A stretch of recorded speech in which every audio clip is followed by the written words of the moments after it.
We are the Eugene Planning Commission, and tonight we'll be holding a public hearing on an appeal of the hearings official's decision to approve a PUD for a co-housing development known as Oakley Meadows, city file number PDT 13-1. I'd like for the planning commissioners to introduce themselves. I'm currently serving as the chair, and maybe we'll start down here and work our way. John Borofsky. John Jaworski, Vice Chair. Jeff Mills. Rick Duncan. Okay, thank you. And before I begin the hearing, I need to go over the hearing procedures and organize my green slips here.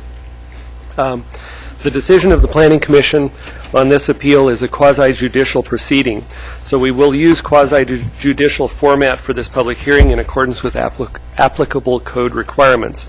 The purpose of tonight's hearing is to receive relevant testimony on the appeal before us. We will not be making a decision on the appeal tonight.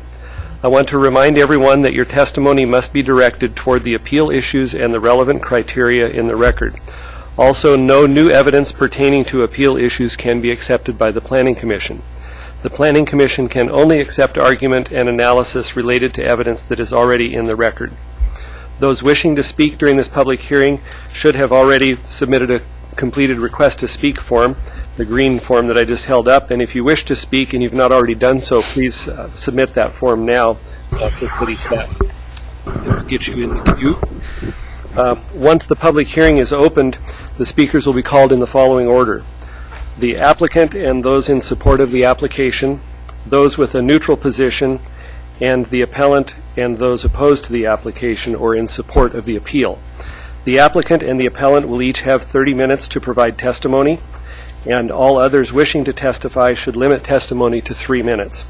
Staff will be keeping the time for us, and when the timer goes off, please wrap up your comments, please. At the end of testimony, we will ask for a staff response, and then the applicant will have an opportunity for rebuttal. Next, I must remind everyone that the failure to raise an issue with sufficient specificity to allow the Planning Commission and parties to respond will preclude further appeal on that issue. Before we begin, Eugene Code Section 9.7065 requires that Planning Commissioners disclose any conflicts of interest, ex parte contacts, or biases, abstentions, or challenges to impartiality. Do any commissioners have anything to disclose?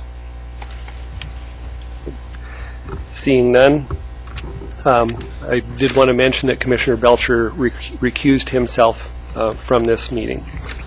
I would also like to remind everyone that audience demonstrations such as applause, cheering, display of signs, or other conduct that may disrupt the hearing cannot be permitted. And now planning staff will provide a brief staff report before we begin testimony.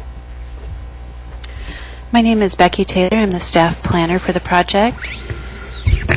The proposal is for Oakley Meadows Co-Housing PUD, which includes the development of 29 dwelling units, including a common house with shared kitchen facilities.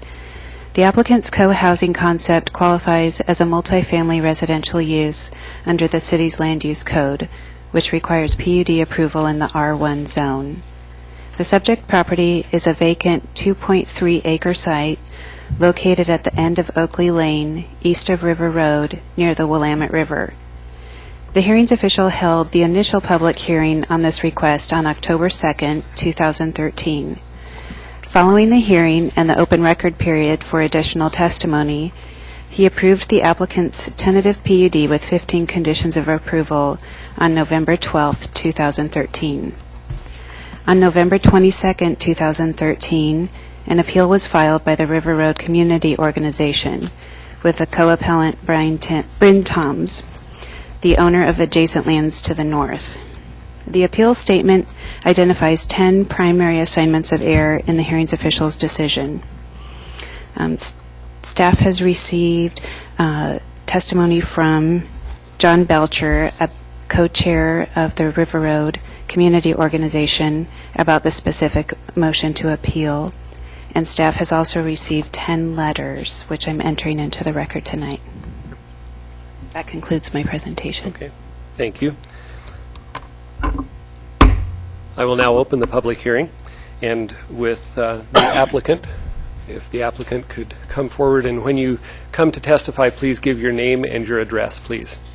And be sure and speak into the mic, and we'll try and do the same.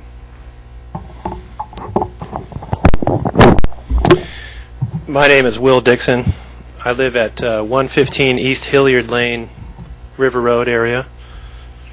Thank you for this opportunity. Can you hear me all right? Okay. I've been a River Road resident for over 12 years with my wife and my 2 boys. And we live just a block away from the site where the proposed project is going to be. Last year I was an ARCO, a River Road Community Organization board member, and I made monthly announcements about the project to the community. I am also an OMC household member with my wife and my 2 boys, and we look forward to living there. And first and foremost, we really want to maintain the country feel of the street. I am also the project manager for Oakley Meadow Co-Housing. As you well know, planning is underway at the city, and we had a public hearing October 2nd. The hearing's official's approval came November 14th for the PUD and the Willamette Greenway. And we are confident, Oakley Meadow Co-Housing is confident that we can meet all of the conditions for approval. So what is co-housing? I just want to briefly touch on that. It is essentially a community of clustered homes that share a common house. So we are 28 private homes with common amenities on 2.3 acres. One of the principles of co-housing is to have parking on the periphery. And we have that here along the west edge, and we have many more than required by the city code. And the main reason being is we want to get parking off of the street, so for guests and visitors and family and friends. We've listened to neighbors, and we've pushed the parking garages and carports off of the west property line. Initially, we were proposing having it on the west property line to get away from that residual space that's left over behind the garages. But we think this will work just fine as well, and that was a concession. We've explored many different development options. Co-housing best addresses our needs both for community and private life, and it makes it more economically viable for us as well. OMC, Oakley Meadow Co-Housing, is planned, owned, and managed by us. We are the developers. There is no out-of-state developer here, and most of us are from right here in Eugene, and many are from the River Road area. We are old and young, we are families and singles, and we are just seeking support, security, and aging in place. Again, more principles behind co-housing. We have a strong 2-year record of neighborhood outreach. We had the mayor join us for one event last year, and I think in large part because OMC fits the goals of Envision Eugene, the city's long-term growth planning effort. I'd like to wrap it up now and turn this over to our attorney, Zach Mitke. Thank you. Okay, thank you.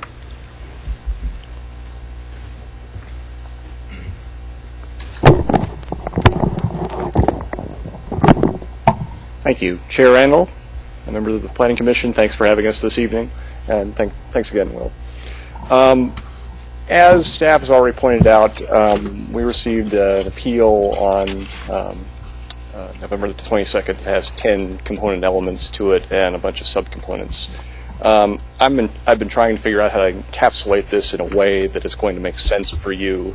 But before I launch into my discussion of this, there are a couple of things I want to do. First off is I put together a written statement that I believe addresses each one of these issues. I'm going to provide that to staff right now.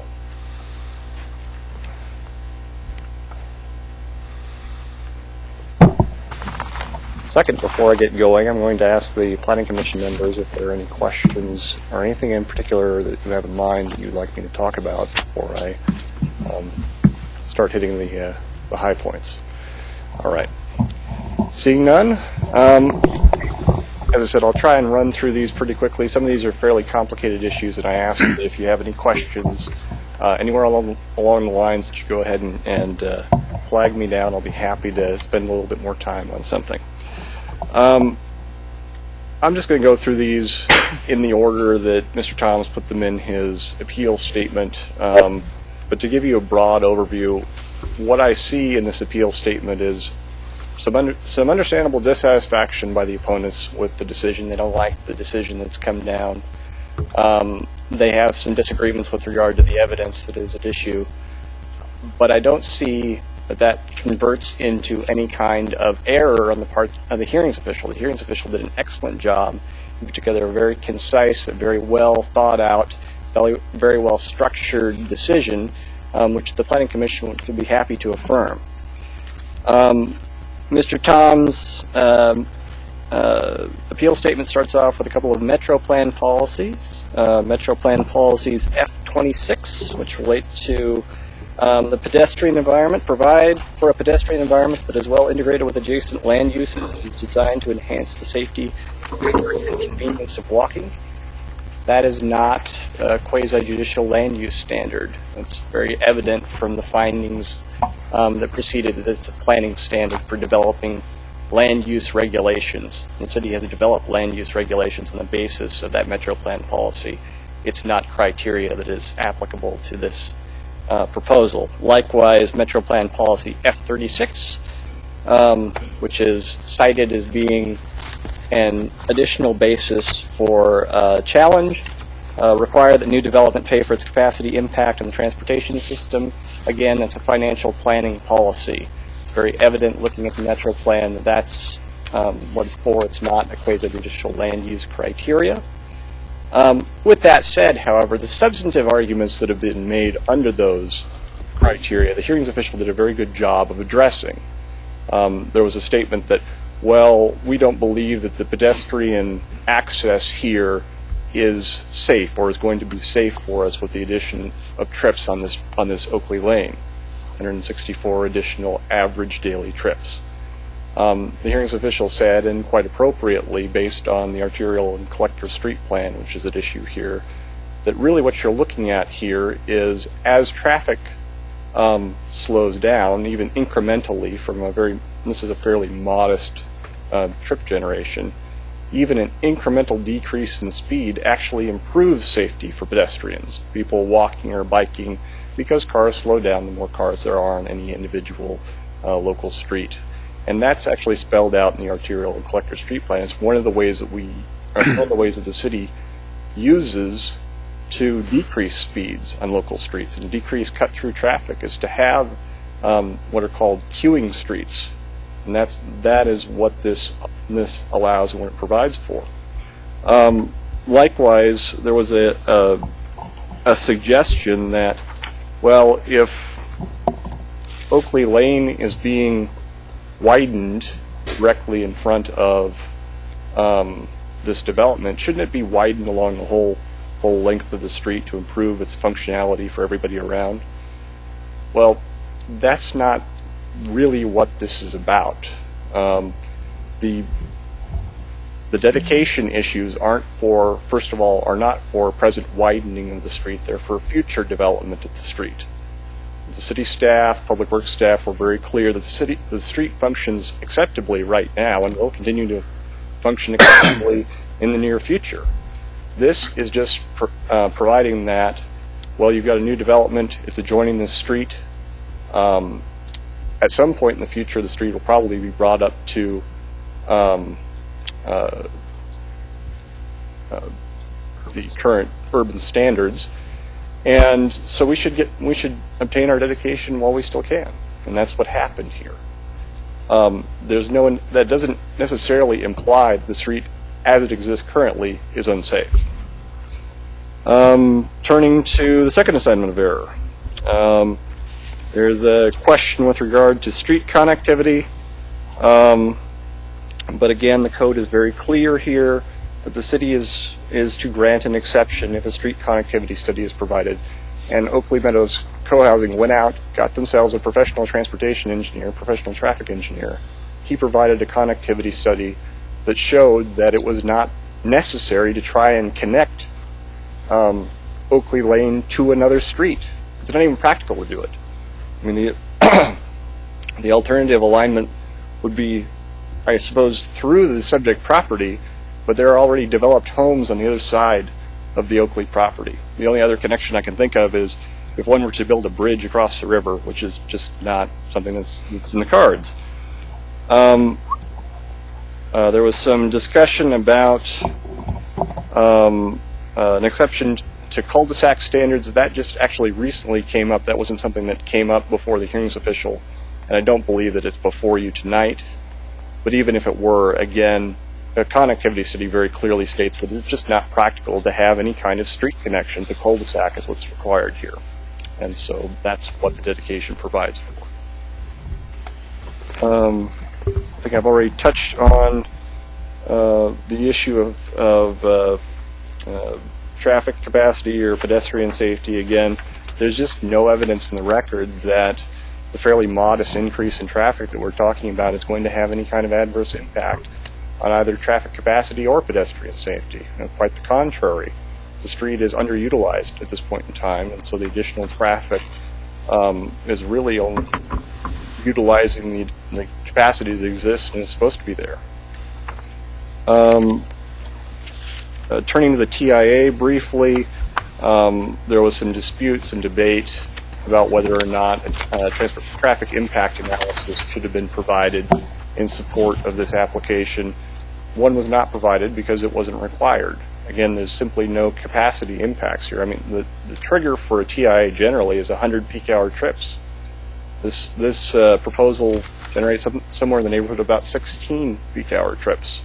There are no known safety problems or anything like that along Oakley Lane, and so it was simply not required. Turning to the third assignment of error,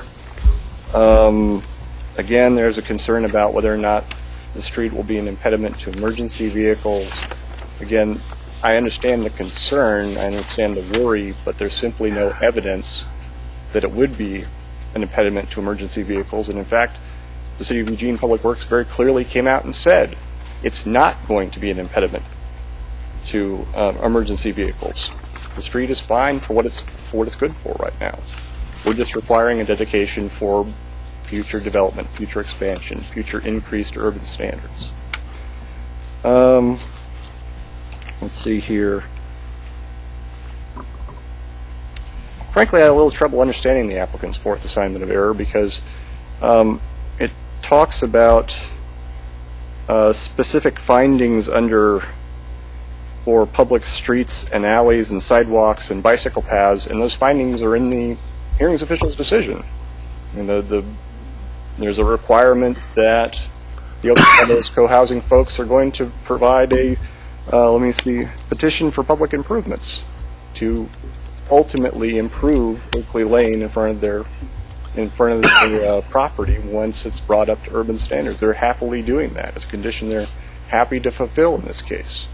There's no question about that. There's no bike path in the area currently, but again, the Oakley Meadow co-housing folks have gone out of their way and allowed for dedication of an informal path that currently exists out there, so that in the future, once the city gets around to doing its planning for this, there will be a bike path connection from the existing bike path to the end of Oakley Lane. That's not currently planned, but the area has already been dedicated. Turning to the fifth assignment of error.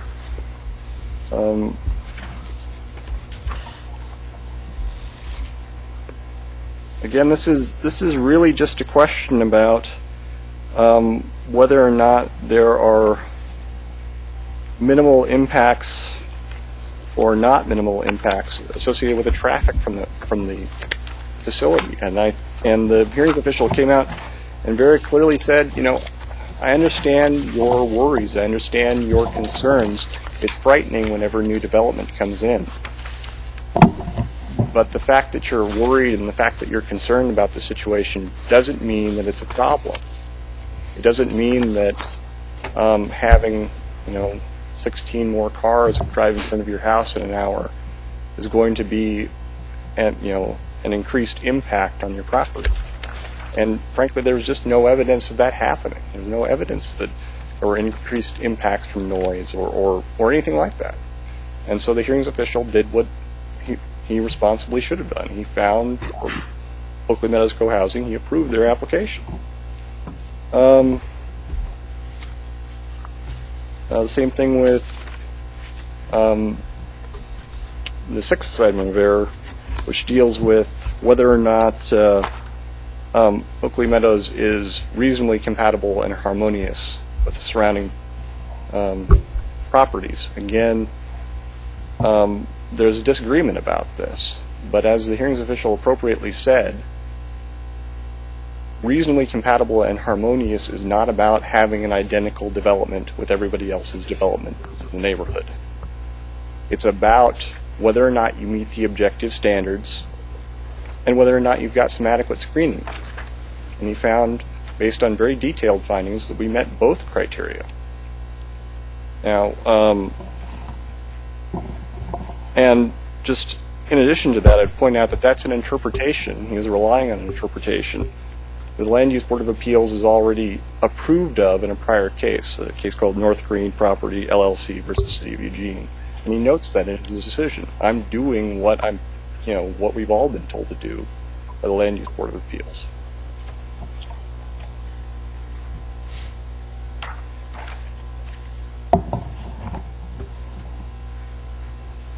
Again, screening was a big issue. Some people were concerned about the screening along the properties, but staff did an excellent job, and the hearings official built on that excellent job of providing detailed findings with regard to screening on each side of the property to make sure that Oakley Meadows Co-housing was going to be screened such that it wouldn't have an increased impact on the surrounding neighborhoods. Now, screening doesn't mean that it's going to be invisible, and as hearings official found, that's not a requirement. You don't have to completely blot it out so that nobody knows you're there. But what they are doing is some screening elements that aren't even required excuse me, under the circumstances. Their parking area, as you can see right here actually, has a continuous green wall. It's going to run along the common property, I'm sorry, setback 5 feet, I should say, on the common property line, to block out any kind of headlights that would have been shining on to the adjoining property. That's pretty much the gold standard for parking. It's not something they're required to do, but it's something that they were interested in doing and something that they were willing to do. And it's called a green wall, just in case you're curious, because they're going to be planting trees along this wall, trees that will be, Will, can you help me out with the word there? Esplayed, that's right. Okay, thank you. Along the wall, just to sort of further conceal it. Now, there's no requirement for screening of screening elements. People aren't happy with the wall, and that's unfortunate, but you can definitely tell that the Oakley Meadows Co-housing folks are making good effort here, a good faith effort. There was also some confusion and I think some concern about some cedar trees that are located right up here in an area that is to be, a portion of this is to be dedicated for, I think you can sort of see it here, pedestrian and bike path that already exists informally and which we'd like to formalize. But I'd point out that even though this is what's appearing here, on the applicant's landscaping plan, there's additional landscaping behind these trees, which again acts as a buffer between, a portion of these trees are on adjoining property. So we're making sure that we have screening as between the trees and as between our property.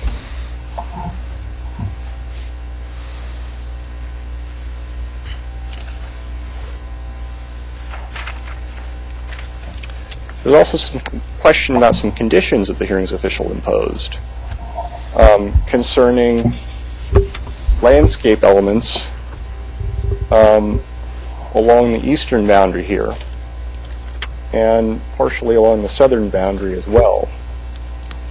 The hearings official imposed, initially we had thought that it would be nice if we had this sort of open flow between the existing meadow here, which we're trying to preserve, and the existing undeveloped city parkland that's over here. And the hearings official said that would be nice, but unfortunately it's not something I can allow. And so he's imposed an additional condition requiring us to provide landscaping along this eastern boundary. That's fine. We don't have an objection to that, and we're not disputing it. Otherwise, we would have filed our own appeal, I suppose. But the question I think that comes up is whether or not he's basically deferring that, kicking the can down the road, saying somebody else make the decision about this landscaping. No. The hearings official very clearly made the decision. He said, this landscaping has to be here. I find that you have space to do it. I'm requiring you to conform to the Eugene Code and provide it. We're happy to do it. The same is true with regard to the southern property boundary.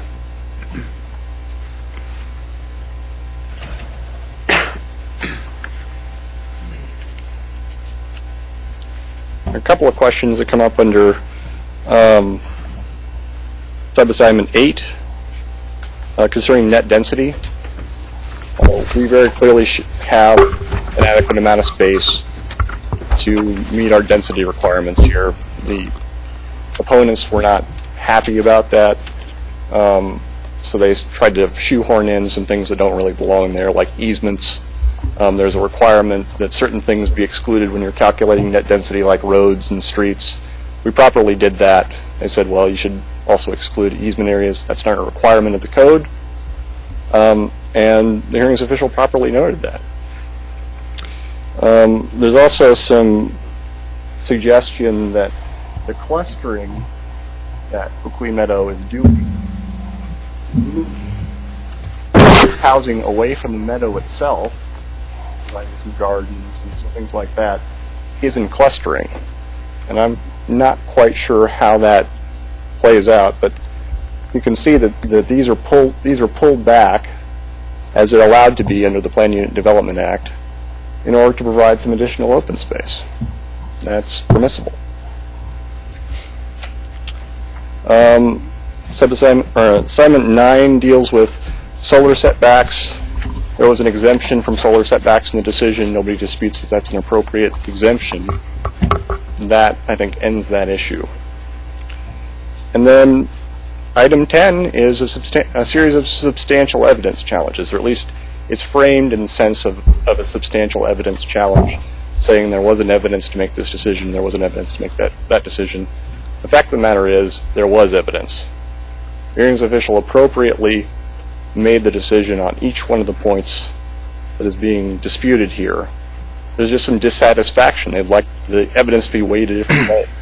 Mere dissatisfaction with the way in which evidence is weighed or balanced is not a basis for overturning the hearings official's decision. Walking through them real quickly, again, the first issue is whether or not Oakley Meadows is going to be safe if it's not widened. I think we've touched on that already. The hearings official did a very good job of pointing out that there's no evidence that deals with the safety issue. There's no evidence that deals with pedestrians not being able to function or move. There's simply no basis to determine that what's happening here is not going to be safe. Touching on the access lane issue, this was sort of hyped up and built up by the opponents. It's really sort of a non-starter. The hearings official determined that regardless of whether you call Oakley Lane an access lane or a low-volume residential street, the same standards apply. So it's not a basis for appeal to say you picked this when you should have picked that, even though it doesn't matter. But that's what's happening here. Same thing on the traffic counts issue. There's a subsection 10C says, well, you said 164 trips and you should have said 169. The hearings official said 164 because that's what the ITE trip generation statistics say, and there's no basis for an evidentiary challenge on that. But even if there was a basis for an evidentiary challenge, 5 trips makes no difference. Now, finally, the last item was with regard to some alleged new and non-responsive evidence that was entered into the record. At the hearing on October 2nd, the hearings official gave all of the parties the same 777 extended open record. 7 days for anybody to put in whatever they wanted as far as evidence or argument was concerned with regard to any of the issues or criteria. 7 days in which to provide responsive testimony and evidence to those items that came in during the first 7 days, and a 7-day rebuttal period. That's the way it's done. That's the way that it's done in hearings throughout the state. And yet, when we submitted some responsive evidence with our testimony during the second open records period, there was a series of complaints by some of the opponents. It's unfortunate, they're unhappy that we submitted that evidence, but it's not unlawful.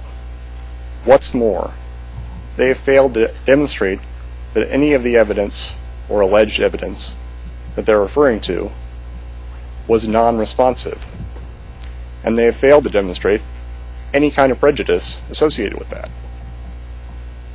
Accordingly, none of the appeal bases that are before you this evening provide any basis for overturning the reasoned and well thought out decision of the hearings official in this case. Approval is required, and we respectfully request that. Any questions? Okay. I've got one. One. Would you be able to provide that testimony electronically to staff so that they can get it out to us in PDF form or whatever, rather than scanning for Right. them? I asked my assistant to scan before I left my office. I'll scan it and send it to Okay. all of you. It's just, we're on a tight time frame, and it would be good to have that as soon as possible. Certainly. Thank you. Thank you. And Commissioner Jaworski will read the names of those now wishing to testify in favor of the application. You will each have 3 minutes. He'll read your name and then the next person that will be coming to speak after you. The first person to speak is Lynn Dixon, and following will be Otto Patisha.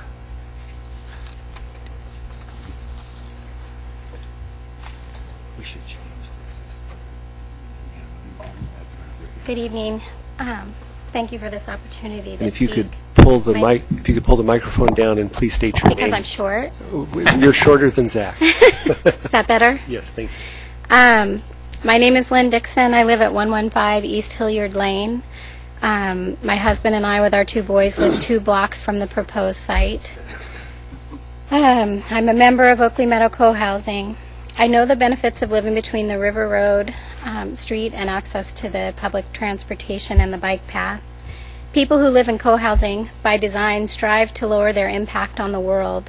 Using alternative transportation is one of the easiest ways to do so, and locating this project next to the bike path and being 1 block from River Road close to the bus line offers options for minimizing individual car use.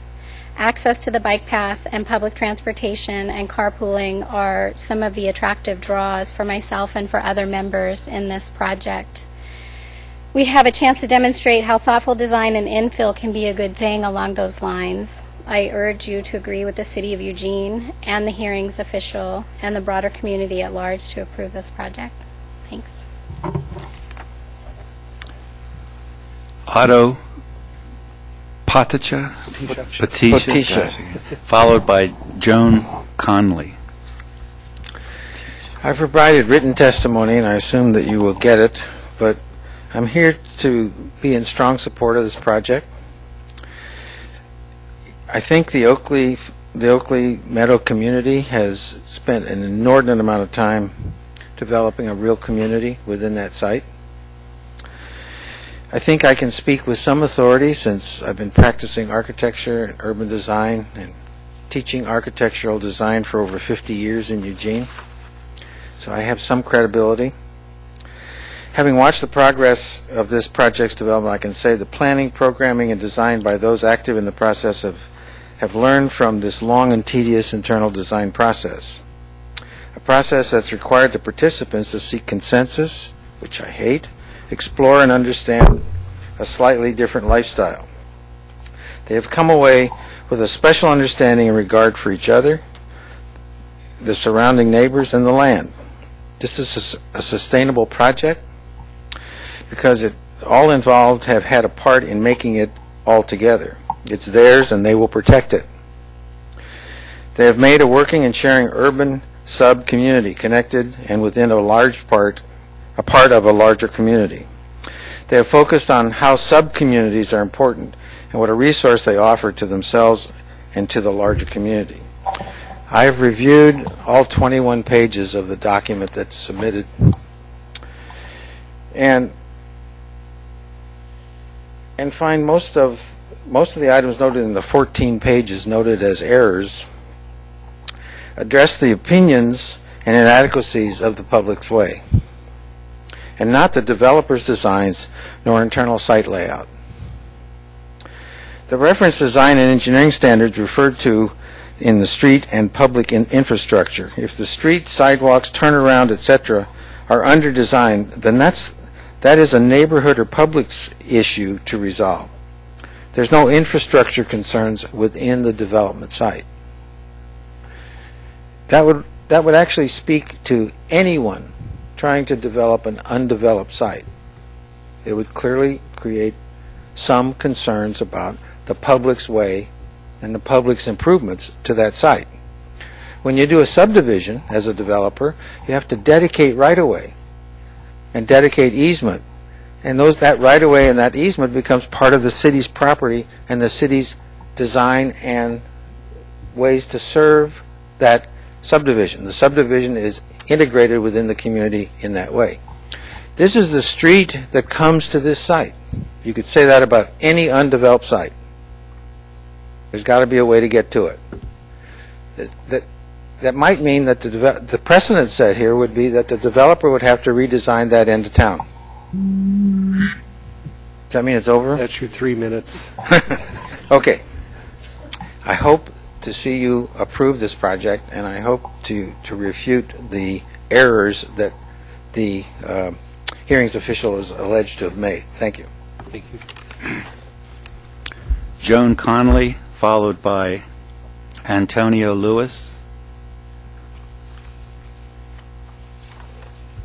My name's Joan Connolly. I live at 131 McClure Lane. I am one of the initiators of this project. I'm also a 20-year resident of Oakley Lane, and I've lived 4.5 years on McClure Lane. So I'm a longtime River Road resident, and I'm intimately familiar with the neighborhood, the land, and the project. And I'm not very good at speaking when I didn't write it down first, but I'm going to do it anyway. Briefly, I just want to say I'm also a member of Oakley Meadow as a neighbor, and I'm a pedestrian, and I don't think the cars get counted, but the pedestrians haven't been counted. And as I see it, the Oakley Meadow is going to generate a fair amount of pedestrian traffic that is going to be well aware of if the cars are a problem or not. And road widening, in my experience, makes cars want to go faster and makes the whole thing less safe. So anyway, I just want to express my support for the project. Thank you. Antonio Lewis, and that's the last that we have for green cards for those speaking in support of the application.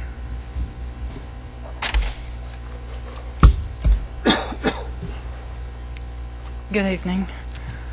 My name is Antonia Lewis. I live at 2744 Sunnyview Lane in Eugene, and I'm a member of the Oakley Meadow Co-Housing Group.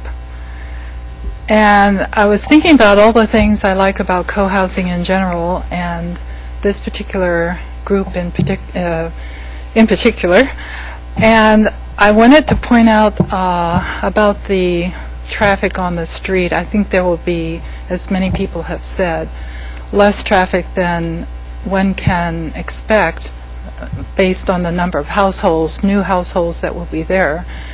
Because there are so many, one of the principles of co-housing and that this particular group follows is resource sharing, one of which is what's the word I'm thinking of? Ride sharing. I'm thinking of a different word. Ride sharing. And we already have that in place, and a lot of people will be using the bike paths. We have already, including myself, retired people in the group who will be not taking part in the morning and evening commute period. And there's public transportation. I'll be walking myself down Oakley Lane to the River Road bus system. I'll be very happy about that. And I also am looking forward to, in the same spirit of sharing, not only with my community members at Oakley Meadow, but also my larger neighborhood community. I hope that eventually we will be able to share rides, babysitting, fun activities, and so forth with our neighbors as well. We will be able to look out for each other, know each other, respect each other. Thank you. Thank you.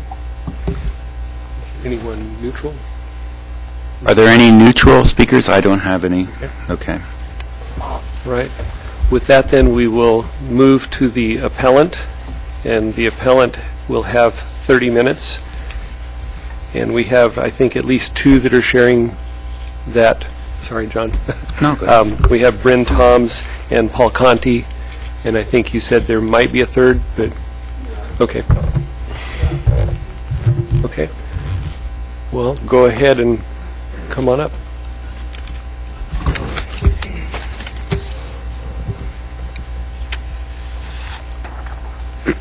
Thank you. My name is Bryn Toms. I live at 135 Oakley Lane. It's the last house on Oakley Lane, directly across from the proposed PUD.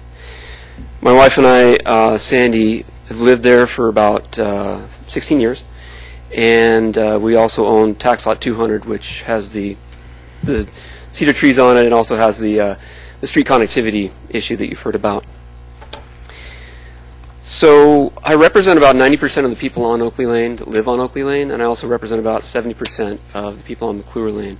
At least my views and the opposition that we're presenting is also the way they feel about the situation. I want to emphasize that nobody on Oakley Lane or McClure that I've been talking to in our group is frightened of development. We all know about infill. We all understand it. We know that those two lots at the end of the street were going to be developed at some point. That's not an issue of ours. The issue has to do with the size, and that's the main issue, which relates to density, traffic, and pushing everything to its limits, screening, things like that. So I'm not going to talk much about the traffic issue. I'll let Paul Conte and some of the others get into that a little bit later, but there's a letter in the record from our lawyer, Bill Kabeisman, from Garvey Schubert, who gets into quite a bit of detail about the traffic issues, the right-of-way issues, that kind of stuff. And I think some of the points in his letter that you'll see in the record directly refute what Mr. Mickey was saying earlier in his testimony. So I urge you to take a close look at that. So I'll just discuss a few of the assignment of errors that I think might not get caught by a few of the others, but I'll talk about them. The sixth assignment of error has to do with the comparison of the size of the units, the size of the buildings, mass, bulk, that kind of stuff, in comparison to the existing houses on Oakley, and McClure. And what the applicant has done is taken the unit size, 1,000 to 2,000 square foot, and directly compared that to the houses on Oakley and McClure. And yes, the houses on Oakley and McClure are about 1,000 to 2,000 square feet in size. But when you add all those together in a townhouse, you get about 6,000 square feet. And that's the way the applicant presented it. The city let that, they didn't argue with it, and the hearings official also didn't argue with that. So I think it's a major error that needs to be looked at. I mean, it gets directly at the compatible and harmonious issue, Section 13 of the PUD code. The other one I would like to talk about is the seventh assignment of error, and that has to do with screening. We heard some information about the cedar trees. I didn't realize that there was additional screening proposed just south of the cedar trees. I had no idea, and actually the hearings official didn't say anything about that either in his decision document. And I'm not even sure if it's on the landscape plan. So that I'm not sure how that gets worked into if that's a new. I don't know how you work that in, but apparently it's not in the approved PUD. At least I didn't see it there. So I would like to emphasize that OMC can't select, or anybody in this case, an applicant can't select screening on another property as their screening. They have to have it on their property. And this kind of gets at a little bit of one of the other issues one of the errors with the hearings official's report. The one condition that the hearings official actually included had to do with screening on the east property boundary.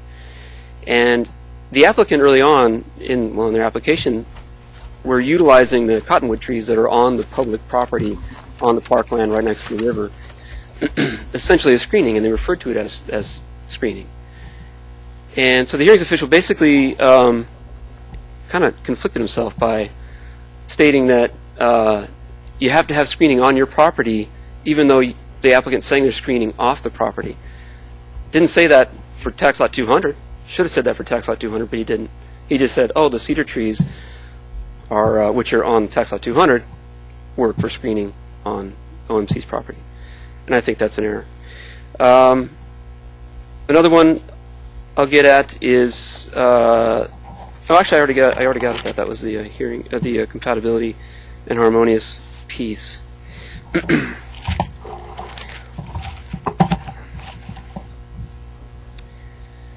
So another issue with, well, I will talk about traffic. I was just listening to Mr. Mickey's points. The queuing effect, this is actually pointed out in Paul Conte's testimony, that the queuing effect actually has to be on a street that has been designated as a queuing street with proper lines and things like that that designate that you would queue up behind a car, wait to get traffic through. And that's not the way Oakley Lane is made. Oakley Lane is 20 feet of unmaintained pavement, and actually as well as McClure.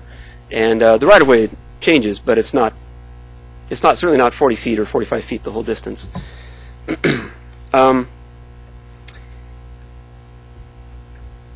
And I guess I'll probably just leave it at that. I think that's probably enough for now. I'll let others present some information. Thanks very much. Thank you. Paul Conte.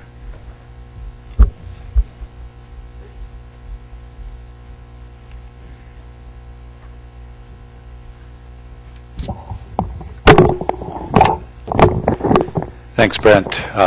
And my name is Paul Conte. I live at 1461 West 10th Avenue. And I'm going to lean over here because that's the only way to really get into the mic. I always feel a little strange, like I'm hovering. It's kind of short, isn't it? It is a little short, yeah, for all of us tall guys. But Zach had it even more. We need two of these stacked up for Zach. So I'm Paul Conte. I live at 1461 West 10th Avenue, which is actually not too far from the site, and I get by there all the time, but I hadn't realized what was going on until I got a call from Bren, and that's why I'm here. Bren asked me if I would give them some help because, as you guys know, have had experience, even though I may or may not have actually picked up anything of value in terms of land use stuff. So that's why I'm here. And when he first called, I said, I looked at it and I said, I don't really see necessarily what your issue is, but I was looking at a piece of paper. I wasn't looking at the site. And when I went out to the site, I went, this bears a little bit of investigation, because fundamentally, and I'm going to speak almost exclusively about traffic, Oakley Lane is a very long cul-de-sac. It's 1,000 feet, and the city won't let you build the cul-de-sac now longer than 150 feet. So you've got this is very extreme, and it has impacts in terms of safety and adequacy. It's not improved. Both the city and the county have said they will not maintain it. It's important to know. All this is in the record. It has a completely substandard right-of-way, dedicated right-of-way and paving. The only thing that the standard that it might qualify for in terms of what's there is an alley.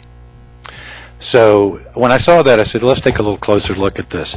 And what I'm going to talk about in the time that I have here is really three large decision points that I think you'll find yourself going through as you consider this. The first thing is, does the code have any intention, let's just in general, but then in particular in the standards that are at play here with PUDs, does the code intend that when you put in a new development like this, there should be safe and adequate access off the development to other places?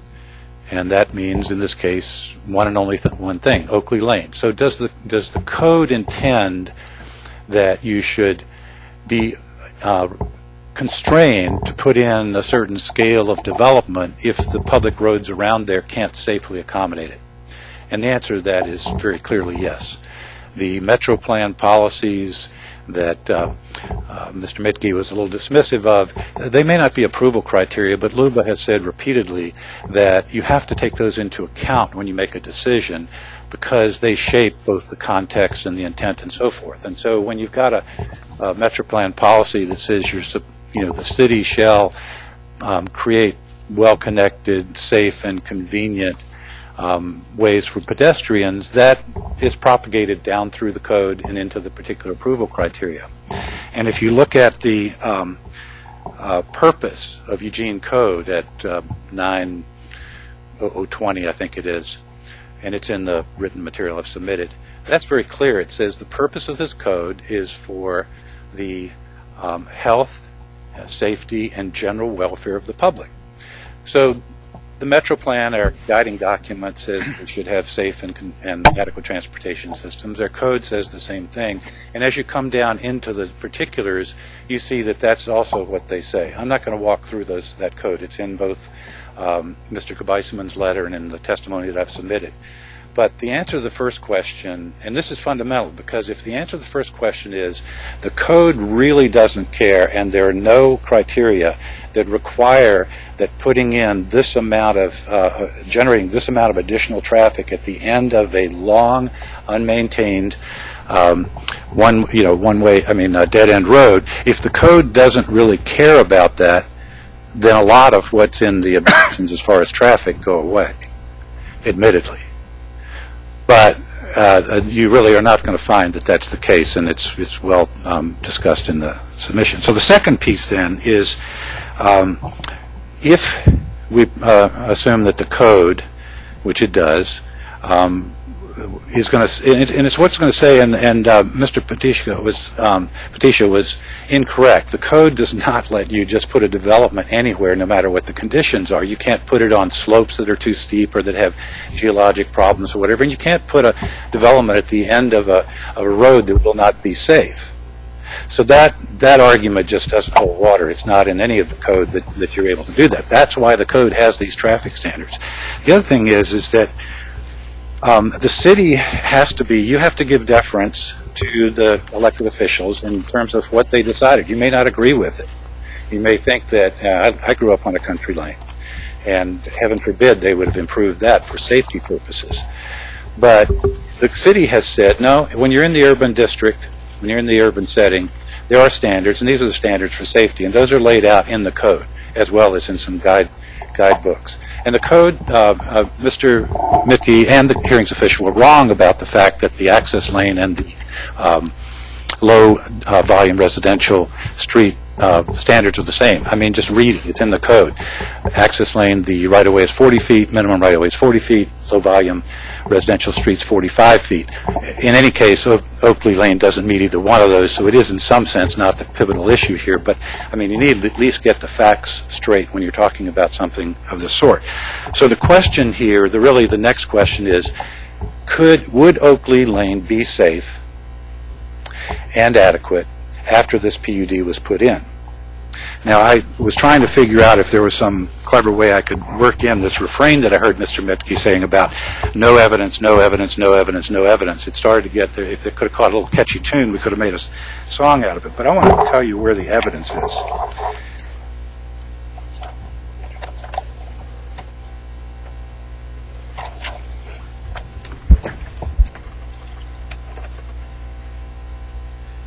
So the evidence is found in a thorough public works analysis. That analysis goes on for paragraph after paragraph after paragraph. It repeats certain points. It drives home certain points in no uncertain language, and that's in the record as well. And that thorough public works analysis by their traffic engineers found some of the following things. It is in the public's interest to have Oakley Lane consist of 45 feet of right-of-way through the development site's entry drive aisle and consist of, and then there's some other stuff that's not related to this, in order to ensure safety for pedestrians, bicyclists, and motorists traveling on Oakley Lane, the efficient provision of emergency services, and that the proposed development and adjacent properties are accessible via Oakley Lane. Then it goes on to say, same analysis, goes on for quite a bit, because 45 feet of right-of-way is the minimum amount of right-of-way necessary to construct Oakley Lane in this manner as a low-volume street, the public interest in safe vehicular, pedestrian, and bicycle travel and emergency response and access will be at risk. That's Public Works saying it will be at risk if the right-of-way strips are not dedicated. So there isn't any question about what the evidence is. The places where Public Works said, no problem, we don't envision any problem occurring, those are not supported by any testimony or evidence or analysis, contrary to what Mr. Mitke was trying to suggest. And you can read it in the decision and in the Public Works referral response.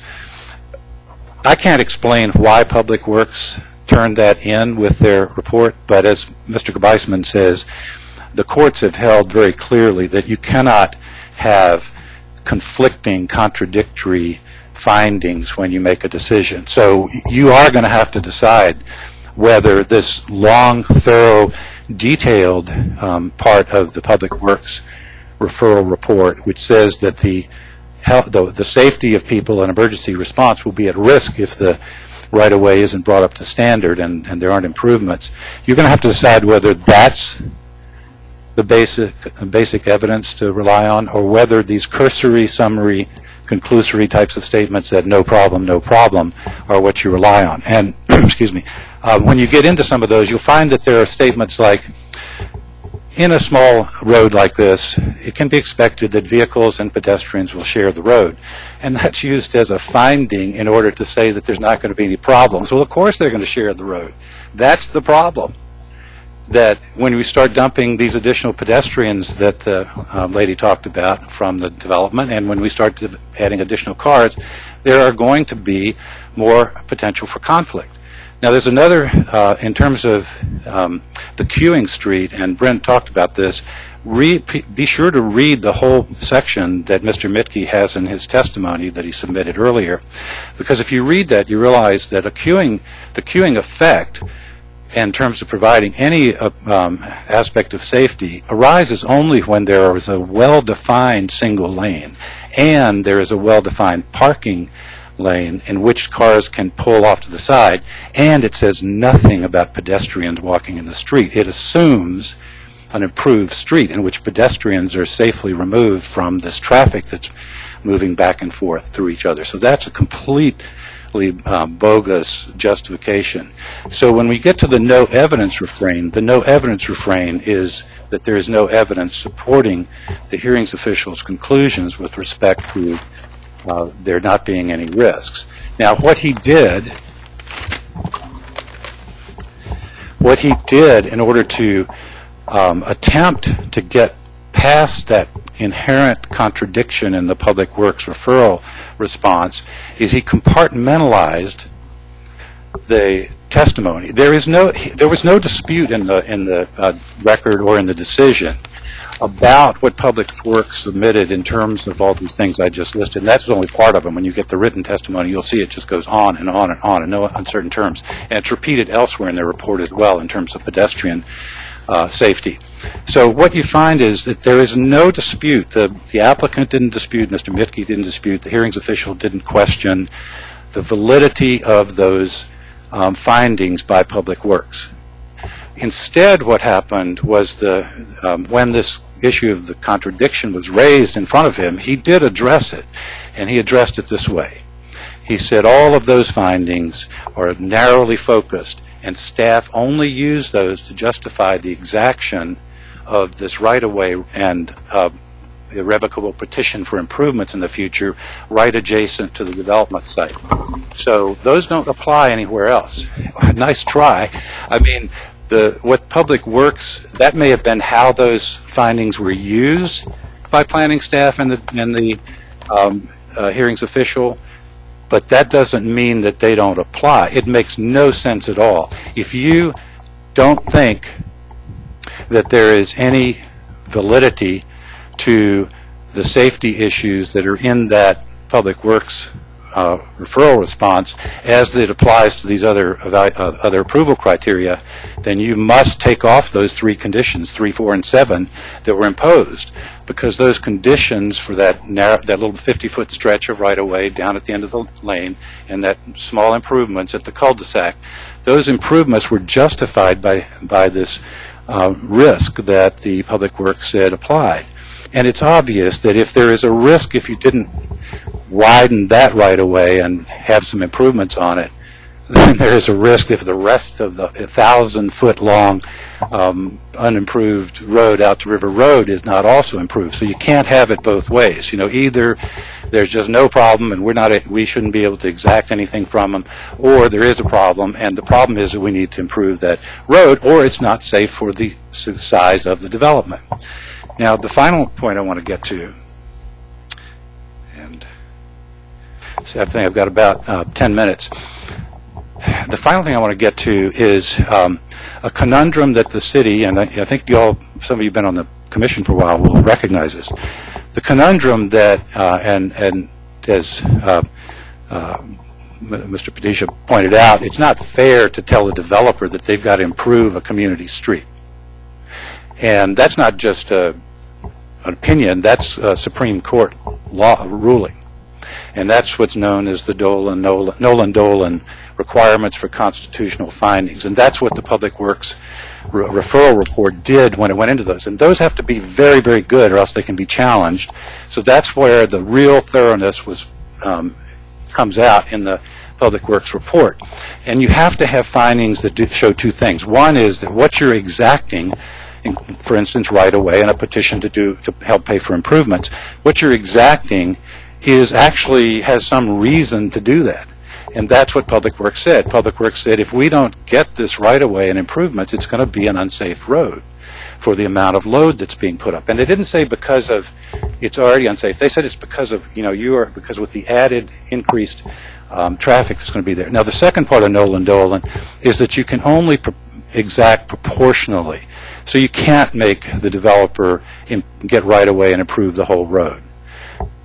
Fair enough, right? So that's what the law is. Now, the problem is that in Eugene, in the past, in many cases, staff and the decision makers have said, well, that's kind of where it ends. We can't go beyond that because, otherwise we'll get nailed by Nolan-Dolan. But actually, LUBA has given you the guide, which is in this testimony. In a case, Butte Conservancy versus City of Gresham, and I've included the whole decision by LUBA, take time to read that. It's the first assignment of error. It's a little bit wonky, but there are some, I highlighted some points in it that get to the thing. Now, this was a case in which the city of Gresham, it's a very similar situation. Development wanted to go in. They didn't have access. The only way they could get access was through a subdivision. There was some possibility of getting that access through there, but the opponents said, no, you're never going to be able to get the right-of-way you need because, by George, the opponents control it. So what Gresham did, the first time they went out, they didn't get it right, and they got remanded. But when they went back, Gresham set in place 3 conditions of approval. First one was there must be adequate right-of-way to get to the development. They didn't say the developer had to provide adequate right-of-way. They said there must be adequate right-of-way. The second thing they said is there must be plans for improvements that will make the access across that right-of-way safe. And the third thing they said was, and you've got to file, there, not you, and this is important, and there must be building permits filed for those. So what they exacted from the developer was not, they didn't exact anything from the developer in terms of this access way. What they said was, it just has to happen. Now, you can go out and do it. You can go through the political channel, and you'll see that the opponent said, well, you can't use that as a condition of approval because it's impossible. And Gresham came back and said, no, it's not impossible because we can go out and condemn the access way, and we can go out and pay for the improvements. Or the developer might be able to do them. But ultimately, we can condemn that property, and we can pay for the improvements. So it is possible, and we're just making the condition of approval that one way or the other, that has to have safe access to the development. That's what LUBA found, and that's what was supported. That's the way, that's the Solomonic solution to these kinds of situations, which is the code expects that access to these developments will be safe for the new residents of the developers as well as for people who will be impacted by the traffic it puts on there. So you have a very good solution here. You can impose those same similar types of conditions, which don't exact anything from the developer. You can still keep the conditions 3, 4, and 7 that exact their portion of it. But you can simply say, look, you can do a development of this scale as long as you satisfy the conditions of the standards that will make that road safe, as evidenced by what Public Works said. That may sound like, well, they'll never be able to do that. Well, you know what? If you're trying to build development on the side of a hill that's sliding down because of its geologic stuff, you don't get to come in and say, you know what, we'll never be able to stabilize that hill because it's so friggin' big. You have to say, guess what, we'll have to go build somewhere else. That's the situation here. It's fair to the developer because they have 2 choices. One is they can go through what would ultimately probably have to be a political process, because it probably is unlikely, if not, although not impossible, that they could just acquire the right-of-ways. But they can still do that, and that makes it possible. That's why you can use those conditions of approval, because technically it is possible, and you'll see how that is played out in the decision. The other thing is the developer can scale the development down, and that's what the opponents are really seeking. That's not your choice, but the developer can come back with something more modest in which the traffic impacts don't trigger Public Works saying that they're dangerous. So that's the big things. I want to mention a couple other things. Just, one of the things that's frustrating to a highly compulsive person like myself is when I see facts not being not getting the facts straight before we start making the analysis. And just for Mr. Mitkey's sake, and I've been on the same side with him as well as opposed, the right figure is 168 or 169 average daily trips. The incorrect number, 164, both of those numbers are based on the ITE standards. The incorrect number, 164, is because the applicant and the hearings official undercounted the number of units. It doesn't matter. If it's not safe at 169, it's not or 68, it's not safe at 164, and vice versa. So I'm not, but we need to get the facts straight. Let me see what else I have. These are all in the written material. It seems like I was anticipating what might come from the applicant's side, but the TIA is triggered by several different kinds of things. One is the peak hour trip increase, and that doesn't apply here. But the other is a condition in which there is a documented concern on the part of the city about bicycle or pedestrian safety. That triggers a TIA. And frankly, a TIA was exactly what was needed here, because it's a very unusual situation in a way, and you really can't just, shoot from the hip on this. That TIA, that condition for triggering that TIA, is directly supported by the evidence from the Public Works referral response that says they have concerns about pedestrians and bicyclists on Oakley Lane, specific to that location, specific to those conditions. So as I wrap up here, what I want to urge is read through this carefully. This is not a picayune technical issue, but I think you are going to have to make a few key decisions, the ones that I outlined, and you're going to have to think a bit about this thing that's in Butte versus Gresham as a different way than the city has done it in the past, but it's actually the right way to do it. I've been in several situations in which it's really weird. The developer only has to pave half of an alley when they're going to dump 20 units. I mean, they pave half the width of an alley in back of their development in the JWN when they're going to dump 16 units traffic on that alley, and it just doesn't make any sense. Well, now we finally found the case with my attorney's help, and that really is the way to approach it, which is put the condition on the having safe access, but don't exact any more than the proportional amount from the developer, and you've got it. And a minute maybe for questions. Any questions about that? Commissioner Borowski? Having not read the Public Works analysis yet, is there a number in there that they say is a safe number of increased trips? You said no. that. I know what you're asking, and there isn't. And that, for instance, is what a TIA would tell you. But you referred to the neighbors or whatever are opposed to the size, but one house could put it into the jeopardy there. Right. So. Yeah, I mean that's part of the nature of determining when you cross these various thresholds of. It's not just safety; it's also level of service, which probably isn't too big an issue here. You do that same thing in compatibility, harmony, minimal impacts. What I can say is that it's very clear from their report that this is well in excess of it. I can only give you a shoot from the hip, having gone through the Capstone TIA, which was a pretty brutal thing.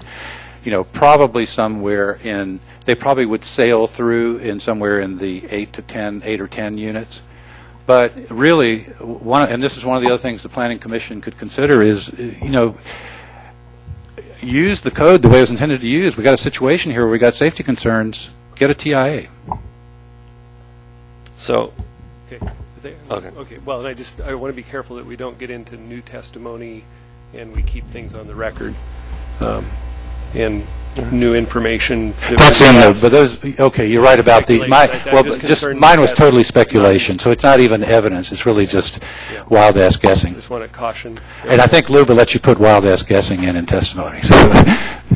Any other questions for Mr. Conti? Okay. Okay. Thank you. Okay. Mr. Toms brought up the fact of new evidence possibly being put in with the landscaping that the other person has by the fir trees. I think that could be one. Yeah, I think we can ask staff that when we get our part. Okay. Now we'll go to other people wishing to testify in opposition. The first one is Ann Love, followed by Richard Dambrov.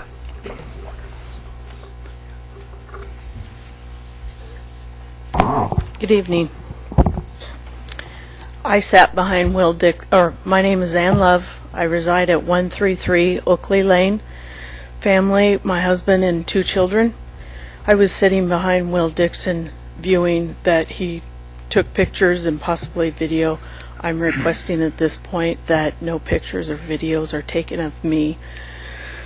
Thank you. The neighbors are worried about increased costs to them, and that was brought up in length by Paul. Traffic of air, no support to helping that increase of traffic. It's going to increase the AM and PM bottleneck on River Road already, the north and the south. I work morning and night and experience that traffic flow, and it's only going to increase a great deal with this project of this size. Also, the lights from these cars will beam into the 3 homes, 135, 133, and 131, which we addressed when we had mediation, and that was really just kind of put under the rug. Will Dixon stated at the RRCO meeting on 11/11/13 that they would host public events with speakers, and that would increase traffic, noise to neighbors, the river path, the city park users pathway, and I have a concern with the pathway to the river. There are people on Oakley Lane, about 4 to 5 people who are under the disability status, and we have about approximately 12 children on our lane. And I think that with people with handicaps, that street improvements do need to be addressed, which I put in record. 100+ residents of OMC have invited public is not minimal to traffic noise which alters the environment, quality, established neighbors on Oakley, McClure Lane, and general community. The stormwater, we have not seen a hydraulic study to support it. The runoff to the city park land, which will create a swampy, dirty erosion due to the land, the building, and the infill. I suggested they remove units 2, 5, and 7 to drop the unit size to 15. That was not liked by OMC. Sub number 13, propose a development to be compatible, harmonious, adjacent to the nearby land use. Well, 100% of the people on Oakley Lane oppose this, 70% on McClure. We would like to include that the houses on Oakley Lane are 850 to 2,400 square feet, max assessment value of $155K. That does not fit harmoniously to this project. Thank you. Thank you. Richard Dambrov, followed by Paul Hines.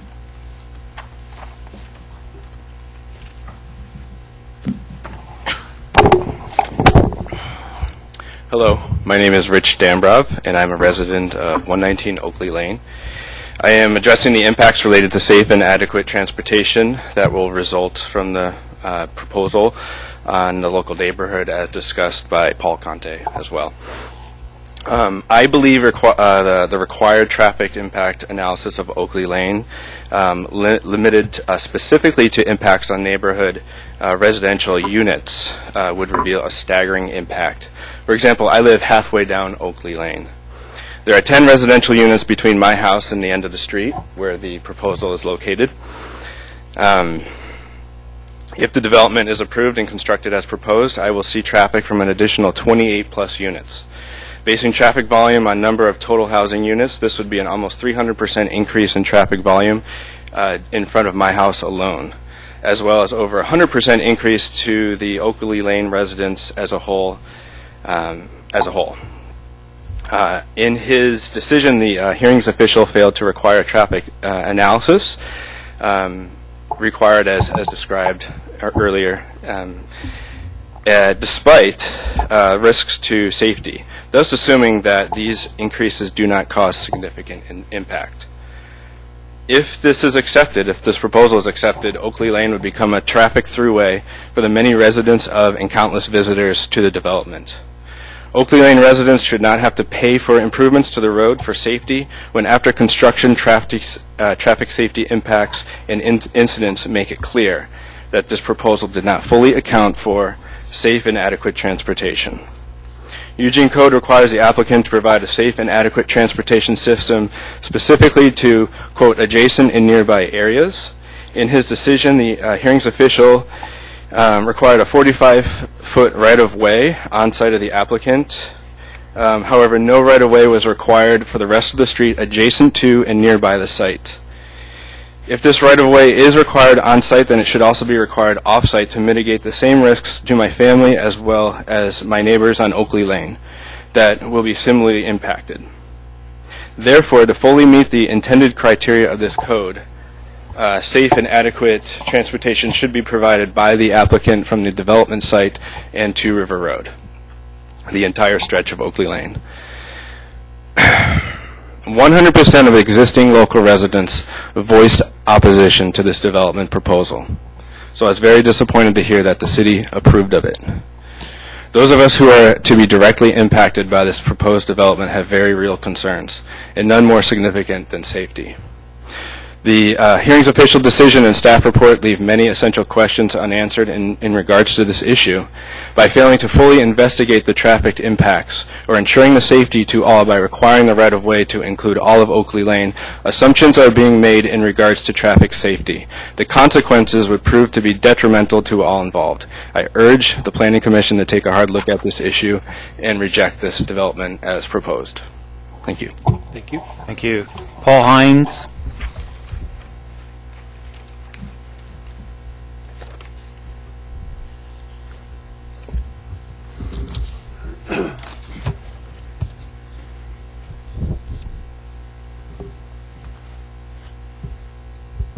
Hello, I'm Paul Heintz. I live on 118 McClure Lane. The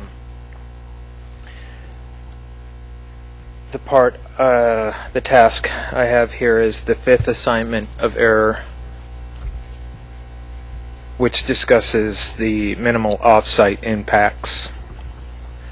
A couple of the things are stormwater runoff and environmental quality.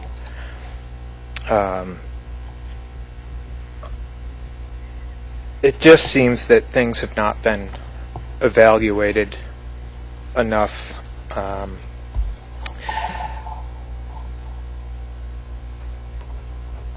So when something that we haven't talked enough about is the special flood hazard area, which there are conditions that have been imposed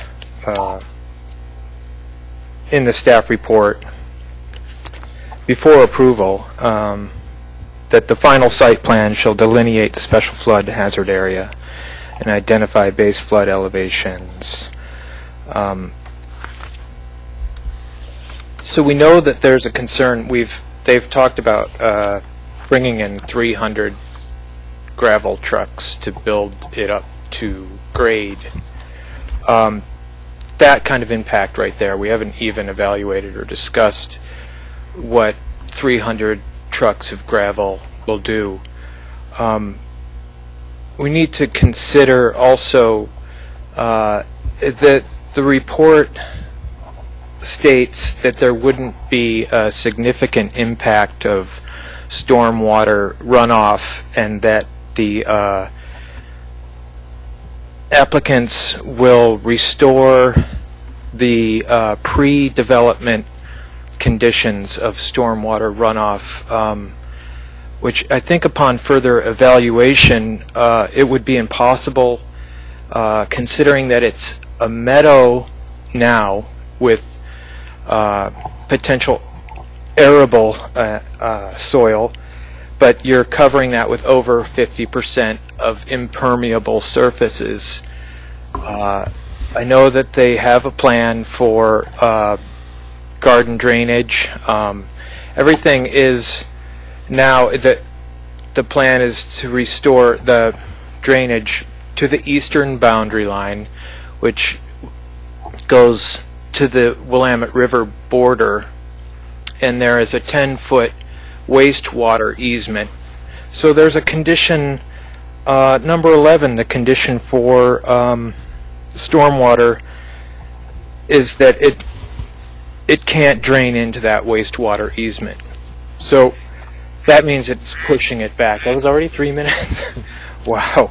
I have so much to discuss about so many errors that need to be evaluated. And if I could just say... Do you have written testimony that you could submit? Yes, there is some written testimony as well.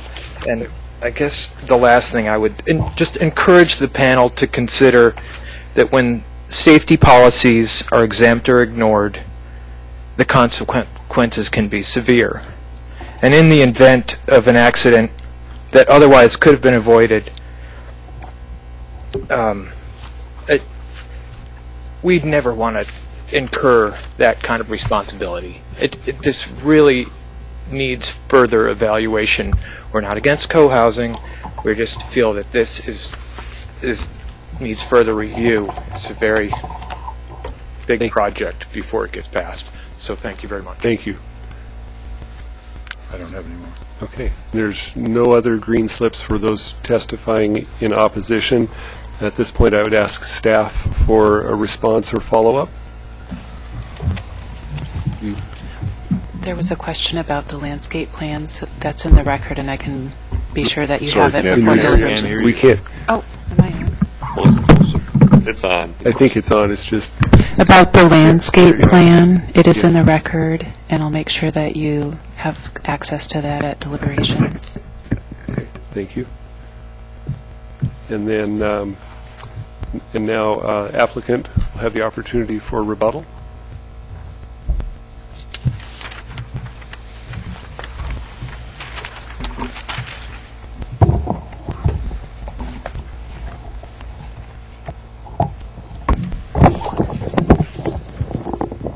Hi, Zach Minke again for the applicant. I'm going to try and respond to some of the statements that were made as quickly as I can, but please bear with me. First off, with regard to Mr. Tom's statement concerning the landscape plan, I will confirm what staff has said. Our landscape plan has been in the record since we filed our application. And what's more, the hearings official found in rendering his decision that with regard to the north property line, which is what we're talking about here, the applicant's landscape plan, sheet L2, shows continuous landscaping except for the driveway entrance, which is flanked by proposed landscape beds with new tree planting. This isn't new. That's at page 10 of the decision. It's also quoted in the materials I provided to you. Here. Again, the hearings official did an excellent job of addressing the question about reasonably compatible and harmonious with regard to the size of the units and the location of them. Again, I would just emphasize the fact that has been already stated that the code does not require that these units be identical to the existing development in the area. They require that they be reasonably compatible and harmonious. We provided information establishing that they are reasonably compatible and harmonious given their scale and bulk, and so there is really no issue. Turning to Mr. Conti's statement, what I'd say is that, of course, he's going to be trying to tease out what he'd consider to be the intent of the code in this case, and that's because the development as it's proposed meets all the express criteria. And so he's trying to find a way, he's scrambling around, trying to create some sort of a intent-based derogation of what's actually been written. And what's actually been written here in the Eugene Code establishes that, one, no traffic impact analysis was required in this case. Two, that there is no evidence whatsoever that that this will not provide a safe and adequate transportation system to serve this unit. Now, he's talked a little bit about, and taken out of context, I might add, the issue concerning the constitutional findings of exaction. And he's correct with regard to one aspect of that. That is, with regard to the Nolan-Dolan component of this. Of course, the city has to make specified constitutional findings to support their exaction, and they have, and they're good, and no one's disputing that. What he's trying to do is catch the city and the applicant in a kind of catch-22 situation. Well, if city, you want to exact some additional area for these bike paths or for the street widening and for all the wonderful things that's going to come out of the Oakley Meadows co-housing, well then, gee whiz, the development can't go forward. And that's not what the Public Works said. In point of fact, what the Public Works Department said was, with these exactions in place, everything else will function appropriately. Let me see if I can find a quote, and I've included this in your written materials, page 12. Public Works staff states that the existing paved surface provides safe passage for two-way vehicular traffic, bicycles, pedestrians, and emergency vehicles. As such, Public Works staff indicates that there is nothing to suggest that the impacts of the proposed development will result in unsafe conditions in Oakley Lane. Public Works staff confirms that it is appropriate to defer public improvements by an irrevocable petition. Public Works staff very clearly said, we were talking about whether we can exact when we're talking about that. But when we're done talking about the issue of exaction, we find that this street functions acceptably. It functions appropriately. It functions in just the way that it's supposed to function. The opponents have no contrary evidence, none, to establish that there will be adverse traffic impacts, capacity impacts, pedestrian bicycle safety impacts. None. They're concerned about it. They're understandably concerned about an increase in traffic. I suppose we probably all would be under the circumstances. But a mere increase in traffic, in and of itself, is not an impact.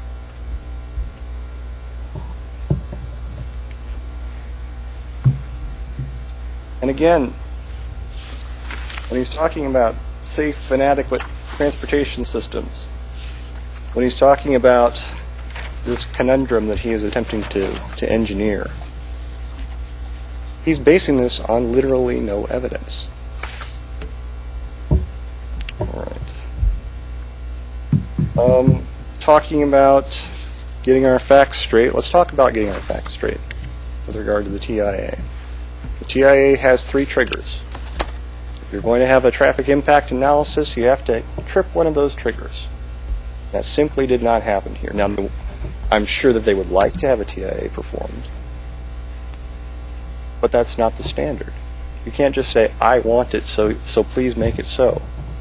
The Eugene Code says very expressly when a TIA is required, and this is nowhere near a TIA being required. And what's more, that there's no professional traffic engineer on the other side weighing in and saying, well, gee, this TIA is required because of this factor or that factor. No, it's just because we want it. And that's where we are.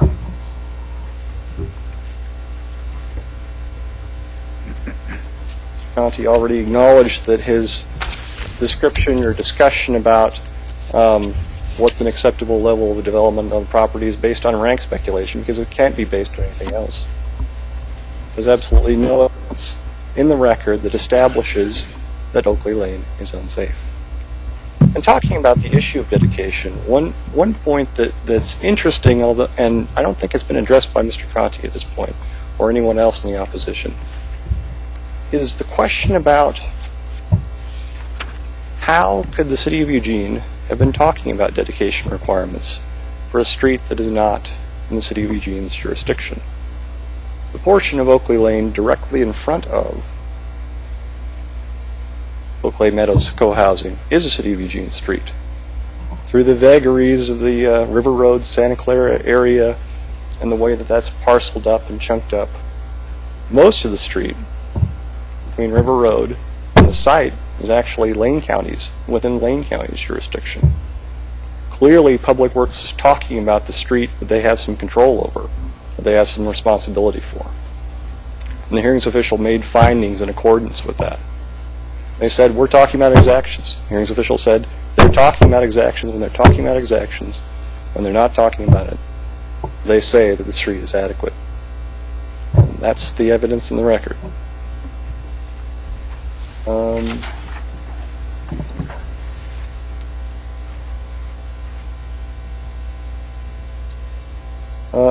Touching briefly on some of the other testimony that was entered, I'd point out that the stormwater issue that was touched on by a couple of different individuals was not an issue that was raised in the appeal statement, and it's not one that's properly before the Planning Commission, even if it is considered, and the hearings official made the decision on stormwater based, again, on the best evidence in the record. That's evidence from a professional stormwater engineer. I'd extend that to the discussion with regard to condition number 11 and since it's even relevant to the issue about handicap access. What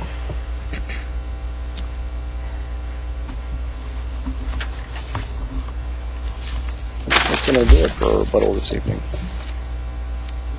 Are there any questions at all? Thank you. Any questions from the commission? Or, yes, Commissioner Mills. Well, my question will be for staff, so. Oh, okay. All right. I Okay, Commissioner Jaworski? Yeah, I had one not, through the testimony, there's been things saying that the philosophy and the meaning and the principles of co-housing, and it's been Is this for the speaker, because he's from Okay, the applicant. Okay. Okay. Is that okay? No, that's fine. I just wanted to Okay. clarify. You didn't say it in your rebuttal statements, but it was said either earlier and by those supporting, and everyone went through and indicated what those principles were and the attitudes, and they'll use bikes and they'll drive less and they'll walk more and they'll use public transit. I live in some neighborhoods where they have similar, let's say PUDs, but they're called 55 and over. So when there's a turnover, there's a process you can't go in unless you're 55 and over.